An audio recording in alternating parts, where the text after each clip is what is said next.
আলহামদুলিল্লাহি রাব্বিল আলামিন।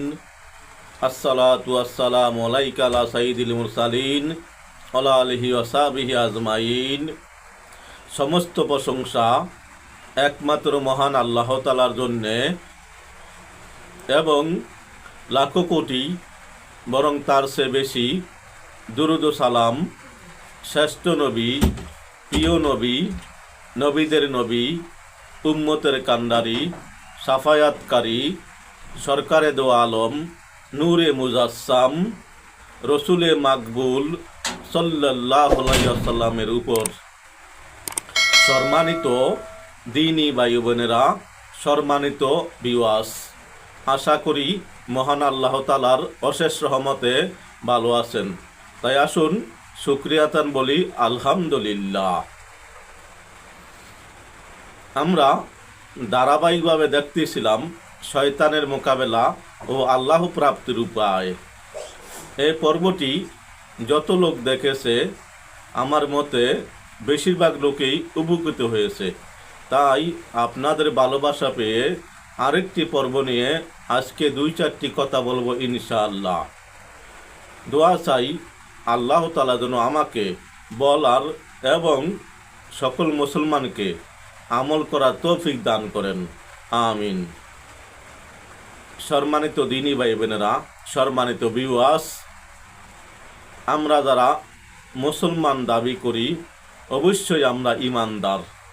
কেননা হাদিসে পাকে আছে, যে ব্যক্তি লা ইলাহা ইল্লাল্লাহ বাক্যটি পড়েছে সে জান্নাতে যাবে। হতে পারে তার শাস্তি দেওয়া হবে গুনার কারণে, তাও সে জান্নাতে যাবে, কেউ আগে কেউ পরে। তাই আমরা কোনো মুসলমানকে আমরা খারাপ মন্তব্য করব না, ভাই হিসাবে গ্রহণ করব, তাকে সঠিক পথে আনার চেষ্টা করব ইনশাআল্লাহ। যারা নতুন দেখছি অনুগ্রহ করে একটি সাবস্ক্রাইব করে পাশে থাকা বেল আইকনটি ওপেন করে দেই এবং একটি শেয়ার করে দেই। ভালো জিনিস শেয়ার করলে নেকি হতে পারে, তাই নেকি থেকে দূরে না থাকি।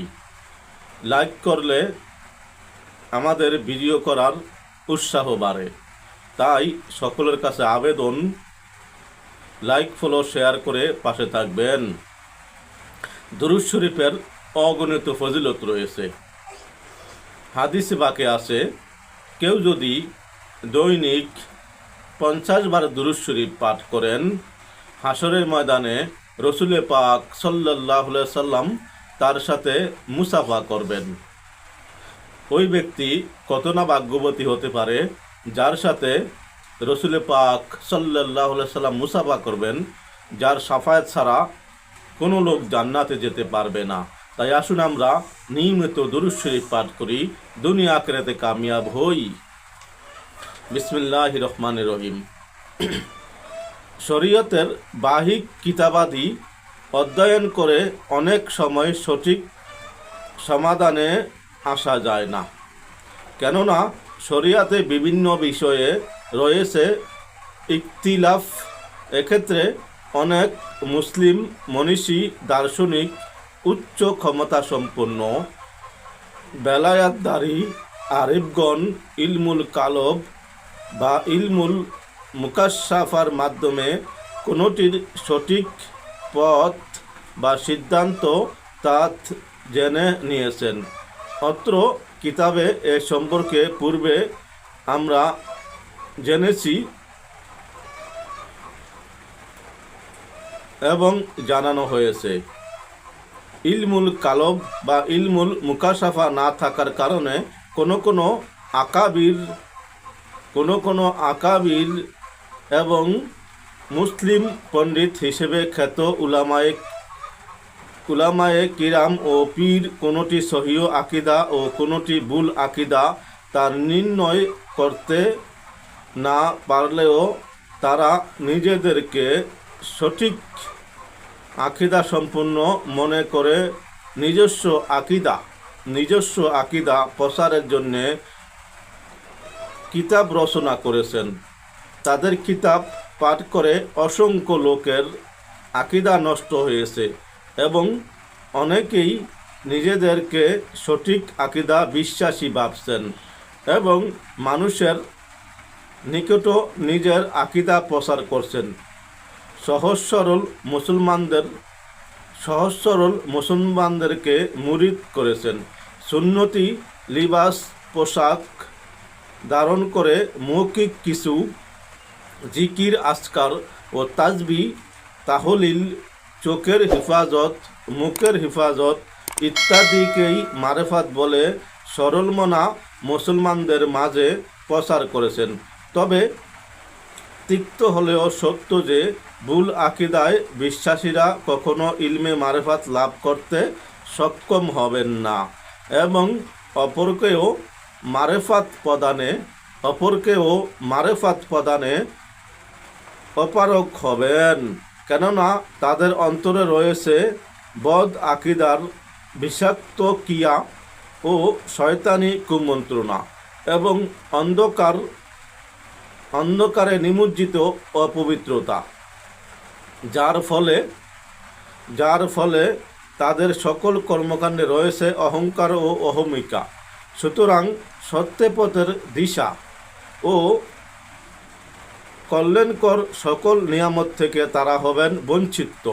তারা সর্বশ্রেষ্ঠ নিয়ামত রসুলুল্লাহ সাল্লাল্লাহু আলাইহি ওয়াসাল্লাম এর নৈকট্য তথা স্বপ্নে বা মুকাশাফা তার জিয়ারত বা সাক্ষাৎ ও রুহানি সোহবাত লাভ করতেও সক্ষম হবেন না।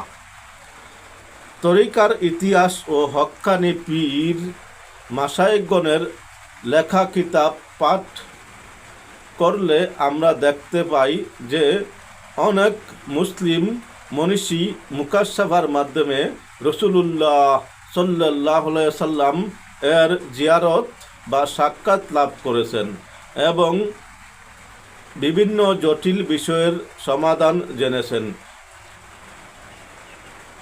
আমরা কয়েকজনের কথা জানব। মনীষীর নাম জানতে হলে দেখতে থাকুন ধারাবাহিকভাবে শয়তানের মোকাবেলা ও আল্লাহ প্রাপ্তির উপায়।